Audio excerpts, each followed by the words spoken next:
Hello friends, તો આજે આપણે જઈએ છીએ સોમનાથ મહાદેવ. ત્યાંથી જવાનું છે આપણે ટપકેશ્વર મહાદેવ, દ્રોણેશ્વર મહાદેવ.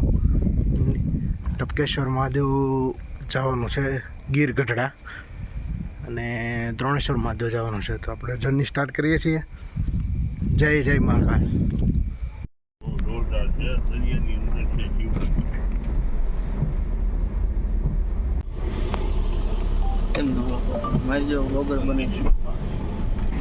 દીવ ગંગેશ્વર મહાદેવ. અત્યારે દરિયાનો નજારો ખૂબ જ સરસ છે. આપણે વહેલી સવારે 6:30 થી 7 ગાળામાં અહીંયા પહોંચી ગયા છીએ ગંગેશ્વર મહાદેવ દીવ. તમે જોવો છો અહીંયા મહાદેવનું મંદિર છે. આ જગ્યાએ ગંગેશ્વર મહાદેવ જોવો છો. માં છે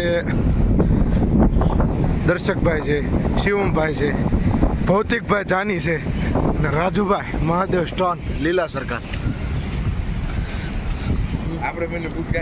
ગંગેશ્વર મહાદેવ અહીંયાથી નીચે જવાનું અમારે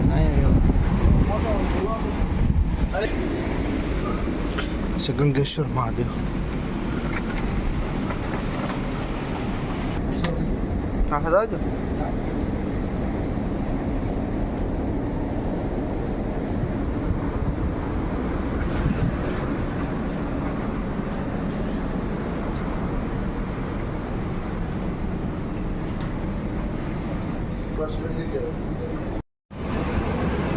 મહાદેવના મંદિર છે.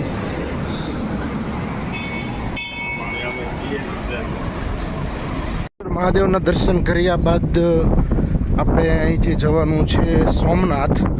તમે અહીંયા દરિયો અત્યારે સવારના ટાઈમે ખૂબ જ વધારે પડતો ઓલું કરે છે, મોજા આવે છે. જો ગંગેશ્વર મહાદેવનો આપણી ટીમ તૈયાર થઈ ગઈ છે. પાછી ગાડીમાં બેસવા માટે ભૌતિકભાઈ જાની છે, દર્શકભાઈ છે, પછી ઝાળેલાભાઈ છે. ટીમ તૈયાર થાય છે. દીવથી નીકળી ગયા છીએ, જઈએ છીએ સોમનાથ.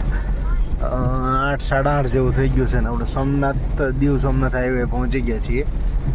શુભમ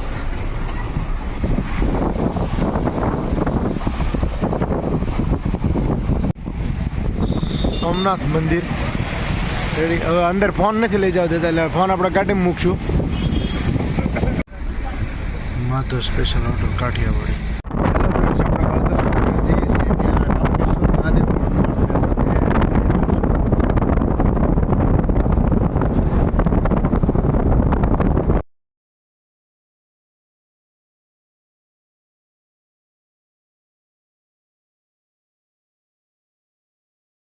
જય શ્રી રામ મિત્રો, અહીંયા આપણે પહોંચી ગયા. અહીંયાથી આપણે ટપકેશ્વર મહાદેવ જવા માટે ચાલીને ટ્રેક છે, જે 1-1.5 કિલોમીટર જેવો ટ્રેક છે. આપણે ચાલીને જવાનું રહેશે ટપકેશ્વર, અને જંગલની વચ્ચે જ છે ટપકેશ્વર મહાદેવ આખું. જો આ આપણી ગાડી છે ટપકેશ્વર મહાદેવ. અહીંયા ગવર્મેન્ટની સિક્યોરિટીનો પોલ છે. અહીંયા ગાડી આપણી પડી છે, મૂકી દીધી છે. અહીંથી ચાલીને જવાનું.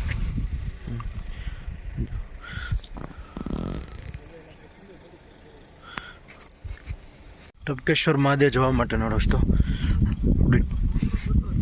ટીમ ભૌતિકભાઈ દર્શકભાઈ આપણી ટીમે ટ્રેક શરૂ કરી દીધો છે ટપકેશ્વર મહાદેવ જવા માટેનો.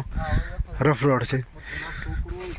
આ અમારો મેઇન માણસ છે જે દોડીને ટ્રેક પૂરો કરવાનો છે. ટપકેશ્વર મહાદેવ પહોંચવા માટે પછી 2 રસ્તા ફાટે, તેમ થોડાક આગળ હાલો. મહાદેવ જવા માટેનો ટ્રેક ખૂબ જ ખતરનાક છે અને ટપકેશ્વર મહાદેવનો પણ અને ખૂબ રફ ટ્રેક છે.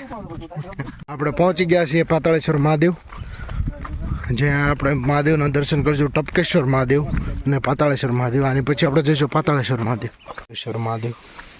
અહીંથી પગથિયાં નીચે ઉતરવાના છે, ત્યાંથી સામેની સાઈડમાં ઉપર ચડવાના છે.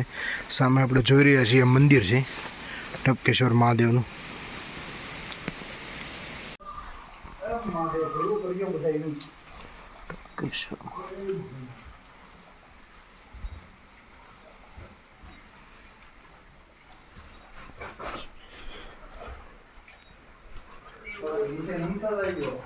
નીચે નમતા જજો ભાઈ. ટપકેશ્વર મહાદેવ પહોંચી ગયા છીએ આપણે. ટપકેશ્વર મહાદેવમાં ભગવાન શંકરની મૂર્તિ છે ને, શિવલિંગ, એની ઉપરથી પથ્થરમાંથી આવી રીતે પાણી પડે છે. ટપકેશ્વર મહાદેવ એટલે એને ટપકેશ્વર મહાદેવ નામ દેવામાં આવ્યું છે. આ આખું મંદિર ગુફાની અંદર છે. ત્યાં ભગવાન શિવના ઘણા બધા નાના મોટા શિવલિંગ આવેલા છે. આ જગ્યાએ છે ઘણા બધા નાના મોટા શિવલિંગ આવેલા છે. ગુફા ખૂબ મોટી છે, અંદર સુધી તમે જોઈ શકો છો ટપકેશ્વર મહાદેવની.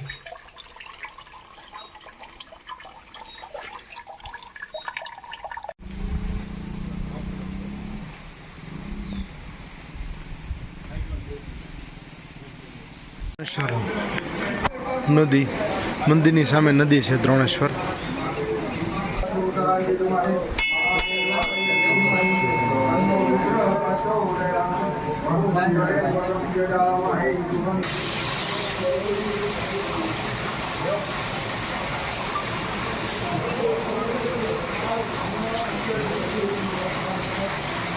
દ્રોણેશ્વર મહાદેવ આવ્યા ત્યાં કષ્ટભંજન દેવ છે, મારુતિ ધામ કષ્ટભંજન દેવ. ત્યાં સાળંગપુર જેવી same to same Salangpur Hanuman છે ને, એવી સેમ ટુ સેમ મૂર્તિ છે કષ્ટભંજન દેવ. જોઈ શકો છો તમે. જોજો આ આખું તળાવ છે, એ રેડી સામેને ભાગે જો પુલ છે, એ પહેલો છે ને પુલ છે. અહીંથી પાણી નીચે જાય એનો નજારો જોયો આપણે. આ દ્રોણેશ્વર મહાદેવની બાજુમાં જ આવેલું છે. આપણે પહોંચી ગયા છીએ ગળધરા ખોડિયાર. ગળધરા ખોડિયાર માતા મંદિર ધારી.